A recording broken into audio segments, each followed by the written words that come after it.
Patrick Mahomes and the Chiefs are suddenly dealing with complete chaos after Rashee Rice's latest legal troubles reportedly pushed Kansas City to its breaking point. And now fans are losing it over claims that Rice could actually be cut from the team. On May 19, 2026, news broke that shook the NFL world. Rashee Rice tested positive for marijuana, forcing him to serve 30 days in jail, which will overlap with team OTAs and minicamp. The court documents out of Dallas County laid it out in plain language. Defendant tested positive for THC. Defendant placed in custody. Defendant ordered to serve the 30 days in jail previously ordered on July 17, 2025. Rice was booked into Dallas County Jail that afternoon. He is set to be released on June 16th, which is 5 days after the Chiefs minicamp ends. That means Rice will miss each Chiefs OTA session, May 26 through 28 and June 1st through 3, and mandatory minicamp, June 9th through 11. This is the same Rashee Rice who, just weeks before, was being counted on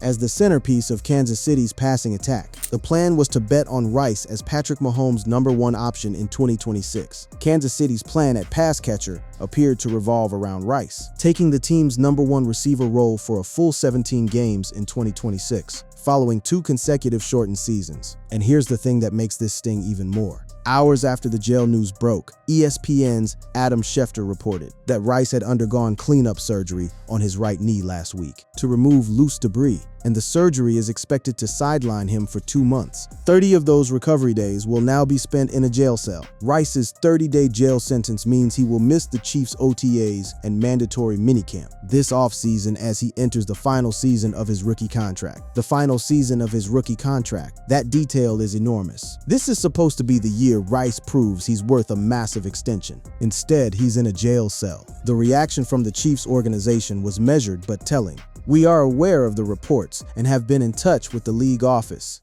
and will decline further comment at this time. NFL spokesperson Brian McCarthy said, "No defense, no expression of support, just silence." And in the NFL, organizational silence about a player's legal troubles is rarely a sign that everything is fine behind closed doors. To understand how we got to this point, a 26-year-old wide receiver with a Super Bowl ring sitting in jail because he couldn't pass a drug test while on probation. We need to go back to the beginning. The story of Rashee Rice's unraveling starts on Easter Sunday, March 30th, 2024. Rice had just helped the Chiefs win Super Bowl LV White barely 7 weeks earlier. He helped Kansas City win the Super Bowl in the 2023 season. He was 24 years old, rich, famous, and seemingly on top of the football world. That evening, on North Central Expressway in Dallas, everything changed. The crash happened shortly after 6 p.m. on March 30, 2024, during rush hour traffic, as Rice drove a 2020 Lamborghini Urus SUV at 119 miles per hour. He wasn't alone. Rice and his former SMU teammate Theodore Knox were racing sports cars on a Dallas freeway when they crashed, causing a chain reaction involving 6 cars. The physics of what happened are harrowing. Dallas police said the Lamborghini and a Corvette were speeding on North Central Expressway. When the cars lost control, the Lamborghini hit the center median, causing a chain reaction collision involving 4 other cars. Police said Rice was driving a Lamborghini on the left-hand shoulder of the road when the vehicle was struck by a Corvette driven by Knox as he attempted to move from the far left lane into the shoulder. The report said the initial impact caused Rice's vehicle to collide with the center median wall, and it then began a counterclockwise rotation, which caused the car to collide with a third vehicle. The carnage rippled through rush hour traffic. 4 people had minor injuries, 2 were hospitalized, and 2 other drivers were treated at the scene. Among the victims was a mother and her 4-year-old son.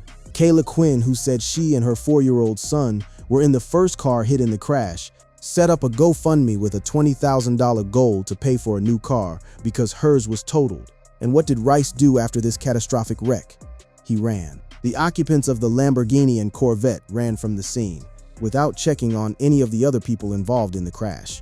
A freshly minted Super Bowl champion, driving a leased Lamborghini at nearly double the speed limit through rush hour traffic, crashing into innocent people, and then fleeing the scene on foot. Rice owned the Corvette that was involved in the crash and leased the Lamborghini from a company called The Classic Lifestyle.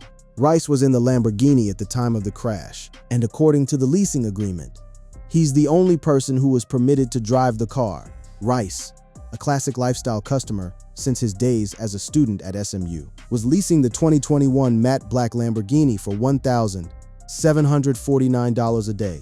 A few days later, Rice posted on Instagram acknowledging his involvement. Rice wrote, "Today I met with Dallas PD investigators regarding Saturday's accident. I take full responsibility for my part in this matter and will continue to cooperate with the necessary authorities. I sincerely apologize to everyone impacted in Saturday's accident." His attorney, Texas State Senator Royce West, held a press conference and tried to frame the narrative. "He's a young man that made a mistake," West said, adding that Rice's heart goes out to those who were injured, but the damage, both physical and reputational, was already catastrophic. And that crash on a Dallas highway was only the first chapter in a much longer, much darker saga. It took more than a year, but the legal system eventually caught up with Rashee Rice.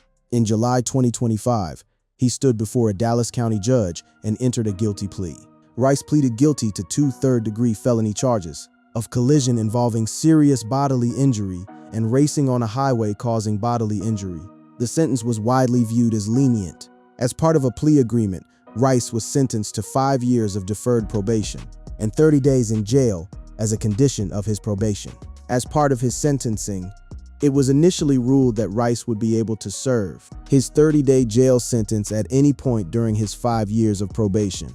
In other words, Rice essentially got to choose when he'd serve his time, a luxury afforded to very few people in the criminal justice system. The financial consequences were significant but manageable for someone earning an NFL salary. Rice paid one of the crash victims $1 million as part of a mediated agreement and $115,000 to cover victims' medical expenses. The Dallas County District Attorney, John Crusoe, didn't mince words at the sentencing. When someone with Mr. Rice's public platform chooses to drive so recklessly, there is a responsibility to acknowledge the danger posed to others and take accountability. A vehicle in the wrong hands can be as dangerous as any weapon. The judge said at the time he was troubled that Rice left the scene of the crash without checking on victims. But with the plea deal done, Rice walked out of the courtroom with probation, a deferred jail sentence, and a path back to football. The NFL then stepped in with its own punishment. Shortly after Rice was sentenced in 2025, the NFL handed him a 6-game suspension for his role in the 2024 crash. Rice would miss the first 6 games of the 2025 season. When he returned, he showed flashes of the talent that had made him a second-round pick. Rice hauled in 53 catches for 571 yards and 5 touchdowns across 8 games last season after serving his suspension, but his body wouldn't cooperate. A freak accident when Patrick Mahomes hit his knee while trying to make a tackle limited Rice's season. Rice returned to play in 8 games with the Chiefs before he was shut down with a concussion. Between the suspension and the injuries, Rice has been limited to playing just 28 games over his first 3 seasons. And while all of this was happening on the field, something far more disturbing was unfolding off of it. In January 2026, Rice's ex-girlfriend posted photos to Instagram of herself with a bloody lip and scratches and bruises on her face and body. She accused an unnamed partner of physical abuse. The following month, the situation escalated dramatically. The former girlfriend of Rashee Rice alleged in a lawsuit that he physically assaulted her multiple times over a year and a half, causing injuries that included bleeding and bruising. The lawsuit was filed in Dallas County by Dakota Jones. She is seeking more than $1 million, and the lawsuit says the assaults happened at their homes in Dallas and suburban Kansas City. The allegations in the lawsuit were staggering.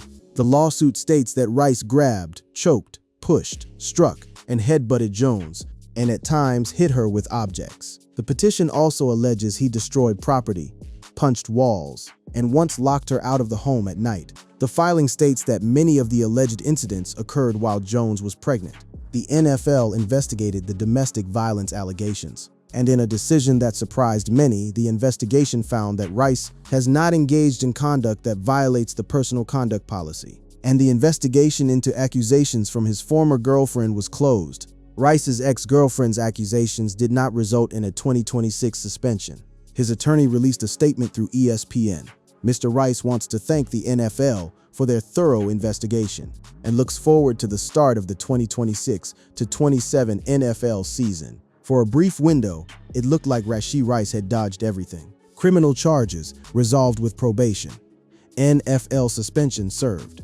Domestic violence investigation closed without further punishment. The path back to being the Chiefs' #1 receiver seemed clear. Then he failed a drug test. The timing of Rice's probation violation could not have been worse for the Kansas City Chiefs. This is a franchise that spent the entire 2025 season watching its dynasty crumble. The 6-11 Kansas City Chiefs missed out on the playoffs for the first time in a decade. Patrick Mahomes suffered a season-ending ACL injury that threw the entire 2026 operation into uncertainty. The Chiefs were supposed to be in rebuild mode, but with Mahomes at the helm, it was more of a reloading. Kansas City restructured Mahomes' contract to provide some flexibility. The restructuring lowered his salary cap number from $78.2 million to $34.65 million for the upcoming season, creating $43.56 million in salary cap space.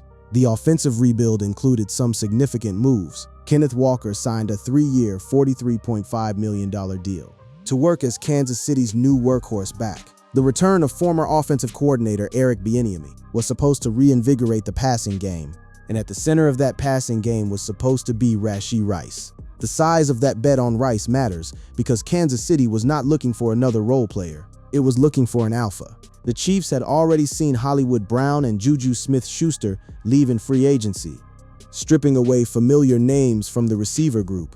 With those departures and no major outside addition, Rice was no longer being asked merely to help the offense. He was being asked to become the focal point of it, and the Chiefs put their draft capital where their mouth was, or rather, they didn't. The Chiefs went heavy on defense at the top of their draft, and didn't take a receiver until Cincinnati's Cyrus Allen with the 176th overall pick in the 5th round. They also signed Jeff Caldwell, Allen's Cincinnati teammate, as an undrafted free agent. The message was clear. The Chiefs were banking on Rice being their guy. Now, with Rice behind bars and recovering from knee surgery simultaneously, the receiver room looks thin, perilously thin. Former first-round pick Xavier Worthy is the next man up in the position group, as he hopes to solidify his role in his 3rd NFL season. Last year, Worthy was injured during the first offensive drive of the season, delaying the start of his 2025 campaign. Worthy ended the year with 42 catches for 532 yards and 1 touchdown. In March, the Chiefs signed wide receiver Tyquan Thornton to a 2-year deal to keep the 25-year-old former second-round pick in Kansas City, after Thornton found success in a part-time role with the Chiefs last season. Beyond Worthy and Thornton, the cupboard is bare. It's hard to expect a day 3 rookie wide receiver like Allen to take on a sizable role in Andy Reid's offense during his first year in the pros. If the Chiefs look to add help at wide receiver, they could reunite with Juju Smith-Schuster, or look to add a player like Stephon Diggs. Smith-Schuster played 56% of the Chiefs' offensive snaps in 2025. Andy Reid, for his part, has been publicly supportive of Rice in the past. He's a tough dude, Reid said of Rice last December.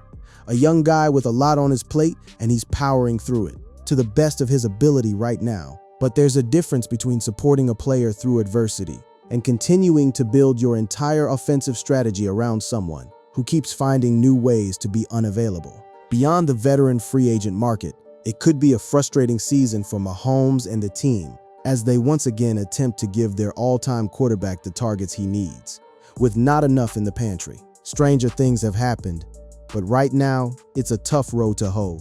The verdict. So, is Rashee Rice actually cut from the Chiefs? Let's lay out the facts and let the picture speak for itself. As of right now, Rice has not been officially released by the Kansas City Chiefs. The Chiefs declined to comment on the case. There has been no formal announcement from Patrick Mahomes, the Chiefs front office, or head coach Andy Reid that Rice has been cut from the roster. Mahomes has not made any public statement regarding Rice's status, but here's what we do know. We know that Rice was serving probation as a result of a 2024 multi-car crash he was involved in. We know he violated that probation by testing positive for THC. We know he's sitting in a Dallas County jail until June 16th. We know he just had knee surgery that will sideline him for 2 months. We know he is entering the final season of his rookie contract. We know his ex-girlfriend filed a lawsuit alleging he physically assaulted her over the course of 19 months. And we know that, despite all of this, the NFL cleared him of violating the personal conduct policy related to the domestic violence allegations. We also know that when Rice was available and healthy, the talent was undeniable. When available, Rice has been a solid wide receiver, catching 156 passes for 1,797 yards and 14 touchdowns across his career. In his rookie season, he caught 105 passes on 130 targets for 1,200 yards and 8 touchdowns. That's elite production from a second-round pick, but the pattern is unmistakable. 3 consecutive off-seasons marred by off-field incidents, a felony conviction, a 6-game suspension, a domestic violence lawsuit, and now a probation violation that has landed him in jail during the most critical stretch of the offseason. At some point, the talent stops outweighing the trouble. At training camp prior to last season, Rice said he had completely changed and grown from the experience. "You have to learn from things like that," Rice said. Those words ring hollow now, with Rice in a jail cell because he couldn't stay clean while on probation for a crime that could have killed innocent people. The Chiefs are a franchise that has historically valued character and culture. They're a team that let Tyreek Hill walk. They're a team that has built a dynasty around doing things the right way. At what point does Rashee Rice's talent cease to justify the constant disruption? Whether or not the Chiefs officially cut Rice before the 2026 season remains to be seen. He could return from jail, recover from knee surgery, and still play for Kansas City. But the leash is shorter than it has ever been. The trust is thinner. The receiver room is being rebuilt with contingency plans that assume Rice might not be there, and the franchise that once saw him as the cornerstone of its receiving core is now quietly exploring ways to replace him. Patrick Mahomes is coming back from an ACL tear to lead this team. He needs weapons he can rely on, not question marks sitting in jail cells. The football world is watching to see if the Chiefs make it official, but the writing, as they say, is on the wall. The Rashee Rice era in Kansas City may not end with a press conference or an announcement. It may just end with silence, the same silence the Chiefs offered when the news broke.